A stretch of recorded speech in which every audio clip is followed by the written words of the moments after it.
Alors cet amendement vise à faire du développement de l'éolien une priorité, à l'instar des autres renouvelables. L'objectif de 7% d'éolien dans le développement des ENR de notre région en 2030 n'est pas négligeable. Mais pour l'atteindre et idéalement le dépasser, il faut une politique volontariste. Après les nombreuses campagnes de dénigrement du lobby nucléaire qui noyautent les associations anti-éoliennes, l'éolien a mauvaise presse. Ça explique peut-être votre timidité et celle d'autres élus sur la question. Dans votre cas, c'est peut-être à mettre en lien avec votre récent appétit pour la construction de 4 EPR dans notre région. L'urgence climatique est là, on ne peut pas seulement écarter l'éolien de notre mix énergétique. L'éolien a mauvaise presse parce qu'il touche à notre conception du paysage. Une éolienne se voit de loin, elle nous rappelle que nous consommons au quotidien de l'énergie, trop d'énergie. Elle nous parle de notre gaspillage, elle nous rappelle que l'énergie la plus propre est celle qu'on ne consomme pas. Mais qui sait comment seront conçues dans nos paysages les éoliennes dans quelques années, quand l'énergie sera devenue plus rare et plus chère, notre atmosphère plus chargée en CO2, qu'elles participeront localement à la résilience de nos territoires. Déjà, pour beaucoup de Français, voir une éolienne dans le paysage est un signe d'espoir. Elle marque notre capacité à sortir de la dépendance au pétrole et à l'uranium, à produire localement de l'énergie.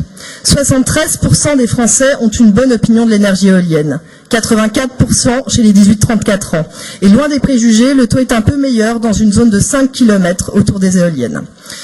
Comme toutes les activités humaines, les éoliennes ont un impact sur la biodiversité et les paysages, et nous devons choisir avec soin et en concertation leur implantation. Nous devons les éloigner des habitations, 1 km peut-être plutôt que 500 mètres. Mais un projet éolien est compatible avec des bois, des haies, des prés, des champs, des insectes et des oiseaux, ou des pistes de ski de fond comme sur le plateau ardéchois. On ne peut stopper le développement de l'éolien comme certains semblent le souhaiter, sauf à acter qu'on ne fera pas la transition énergétique, qu'on restera dans le nucléaire. Parce qu'une éolienne produit sur 400 mètres carrés d'emprise au sol en moyenne 3 MWh de l'électricité pour 1000 foyers.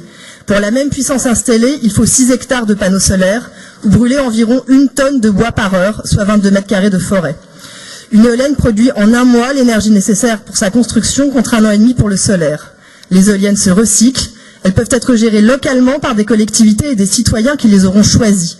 Mais pour cela, la région doit soutenir de tels investissements publics et citoyens plutôt que de les laisser aux entreprises spéculatrices qui vous inquiètent. Lançons un plan régional pour permettre à chaque communauté de communes d'installer ses éoliennes, de favoriser son autonomie énergétique et d'en tirer des bénéfices à réinvestir dans la transition écologique des territoires. Une éolienne, puis d'autres dans le paysage, nous rappelle aussi qu'un jour, des politiciens cesseront de réclamer de nouveaux réacteurs nucléaires, comme vous l'avez fait avec beaucoup de légèreté cette semaine à Tricastin, alors que selon Le Figaro, 58% des Français sont hostiles à l'énergie nucléaire. Merci.